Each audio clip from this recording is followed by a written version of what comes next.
টনির গান ও বুদ্ধিতে গ্রামের সবাই ভীষণ খুশি ছিল। গ্রামের এক কোণে ছিল একটা তাল গাছ, আর সেই তাল গাছে বাসা বানিয়ে থাকতো টুনি। টুনি যেমন ভালো গান গাইতো, ঠিক তেমনি অনেক বুদ্ধিও ছিল। একদিন টুনি গাছের ডালে বসে গান গাইছিল। ঠিক সেই সময় একটা কৃষক গাছের নিচে এসে বসল। তার চোখে মুখে ছিল ভীষণ চিন্তার ছাপ, চোখ দুটো যেন পানিতে টলমল করছে। তখন টুনির সেই কৃষককে দেখে অনেক মায়া হয়। টুনি তখন এসে তাকে বলে, কি হয়েছে তোমার? তুমি এমন চিন্তায় আছো কেন?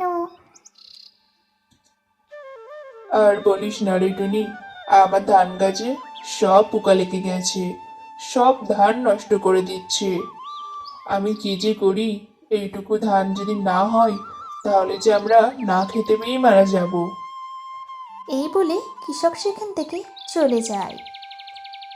এরপর টুনি বুদ্ধি খাটিয়ে মাঠে যায় আর একটু একটু করে সব পোকা খেতে থাকে। বেশ কয়েকদিনের মধ্যেই টুনি সেই জমির সব পোকাই খেয়ে ফেলে।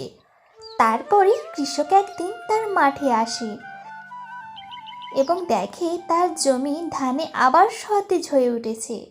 এরপর কৃষক টুনির কাছে যায় আর টুনিকে অনেক ধন্যবাদ দেয়।